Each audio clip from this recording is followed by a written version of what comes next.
ये कहानी है उस लड़के और लड़की की जो अपने प्यार के सहारे अपनी सारी खुशियां एक साथ बांट रहे और उन्हें दुगना कर रहे और अपने गम बांटकर उन्हें कम कर रहे। इस कहानी में अनिरुद्ध नाम का लड़का है और प्रिया नाम की एक लड़की है। अनिरुद्ध बड़ा ही सीधा साधा लड़का है। अनिरुद्ध के लिए उसका परिवार ही सब कुछ है। अनिरुद्ध अपने परिवार के लिए कुछ भी कर सकता है, इसलिए वह दिन रात मेहनत करता है और दिन रात मन लगाकर पढ़ाई करता है, साथ ही साथ कुछ काम करता है जिसे कुछ पैसे कमा सके। अनिरुद्ध दिन रात इसलिए मेहनत करता है ताकि वह पढ़ लिख कर कुछ कर सके, बड़ा आदमी बन सके और अपने परिवार का नाम रोशन करे। अनिरुद्ध की यही ख्वाहिश थी कि अपने माँ बाप को वह खुशी दे सके जिसके वह हकदार है। अनिरुद्ध इंजीनियरिंग करता है, साथ ही साथ वह पार्ट टाइम जॉब भी करता है।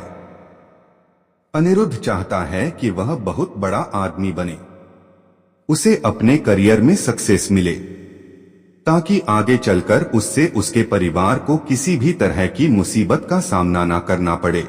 अनिरुद्ध रोज की तरह अपने ऑफिस जा रहा रहता है। वहां आज उसके ऑफिस में एक प्रिया नाम की लड़की ने न्यू ज्वाइनिंग की होती है। प्रिया को देखते ही अनिरुद्ध को उससे प्यार हो जाता है, पहली नजर वाला प्यार।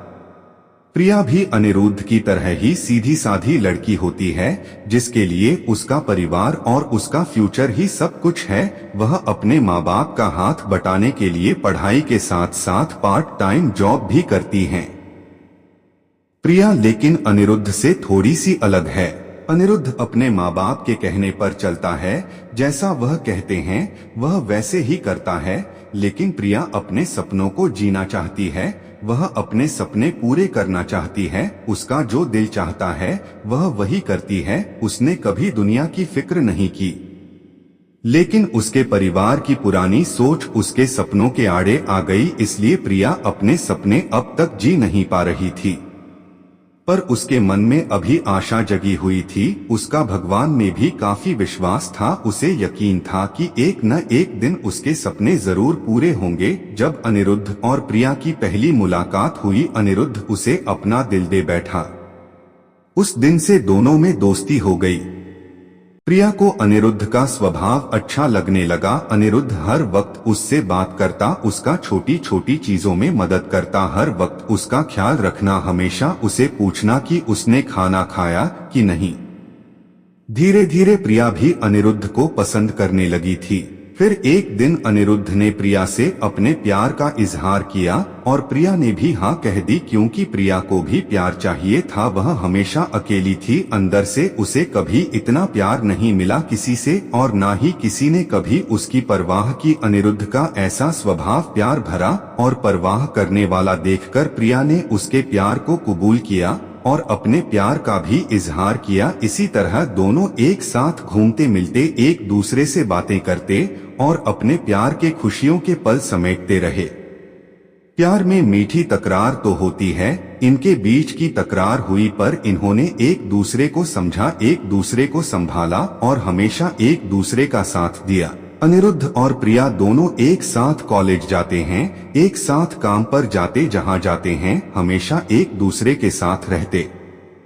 इसी तरह खट्टी मीठी यादों के साथ दोनों ने एक साथ 4 साल गुजारे। साथ ही साथ प्रिया इंजीनियर बन गया जिसकी काफी अच्छी नौकरी है और प्रिया भी एक राइटर बन गई। साथ ही साथ वह अच्छा गाना भी गाती है। अनिरुद्ध ने उसका सपना भी पूरा करने में मदद की, गाना गाने का और अपनी आवाज को लोगों तक पहुंचाने का। इतना समय साथ गुजारने के बाद दोनों के बीच में प्यार बहुत गहरा हो गया। दोनों एक दूसरे के बिना अब जी नहीं सकते थे। दोनों एक दूसरे के दिल की धड़कन बन चुके थे। दोनों ने सोचा कि वह अब अपने अपने परिवार वालों को उनके रिश्ते के बारे में बताएंगे।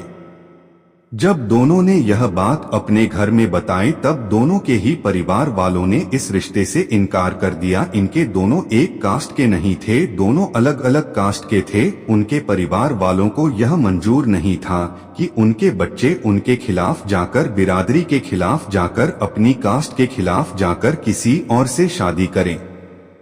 उन दोनों के परिवार वालों ने उनका मिलना, फोन पे बात करना सब बंद करा दिया। दोनों एक दूसरे के बिना रह नहीं पा रहे थे, दोनों एक दूसरे की याद में तड़प रहे थी, दोनों एक दूसरे को मिलने के लिए बेचैन थी। अनिरुद्ध जो अपने परिवार की इतनी इज्जत करता है, उनके लिए कुछ भी कर सकता है, उन्हें कभी दुखी नहीं देख सकता। अपने परिवार की खातिर उसने प्रिया को भूलने का फैसला कर लिया। प्रिया को अपने प्यार और भगवान पे पूरा भरोसा था। उससे यकीन था कि वह एक न एक दिन जरूर अनिरुद्ध के साथ होगी, इसलिए उसने कभी हिम्मत नहीं हारी।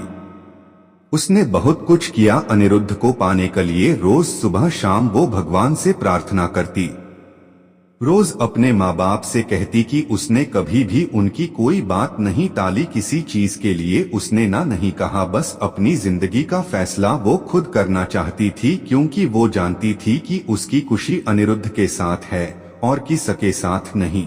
प्रिया अकेले ही अपने प्यार के लिए लड़ी, उम्मीद कायम रखी, भगवान पे भरोसा रखा और एक दिन उसके परिवार वाले मान गए। काफी कुछ प्रिया ने सहा, काफी गिले शिकवे हुए, नाराजगी हुई, लेकिन आखिर में सच्चे प्यार की जीत हुई। किसी तरह अनिरुद्ध को भी प्रिया ने मन लिया। उन दोनों के प्यार के वास्ते और उनके साथ को देखकर उनके परिवार वाले राजी हो गए इस रिश्ते के लिए। दोनों अलग कास्टे के होने के वजह से दोनों के परिवारों को समाज का डर था कि लोग क्या कहेंगे, लेकिन अनिरुद्ध और प्रिया को किसी चीज की परवाह नहीं थी। दोनों ये बात अब समझ चुके थे कि उनके प्यार के सामने कोई चीज बड़ी नहीं, वो अपने प्यार के सहारे कोई भी लड़ाई लड़ सकते हैं और जीत सकते हैं। आज के जमाने में कुछ लोग ऐसे भी हैं जो अब भी जात पात ऊंच नीच को मानते हैं, पर इस कहानी से हमें यही सीखने मिलता है कि प्यार की कोई जात नहीं होती, प्यार का कोई धर्म नहीं होता, प्यार तो प्यार होता है जिसके सहारे जिंदगी खुशी से जी सकते हैं।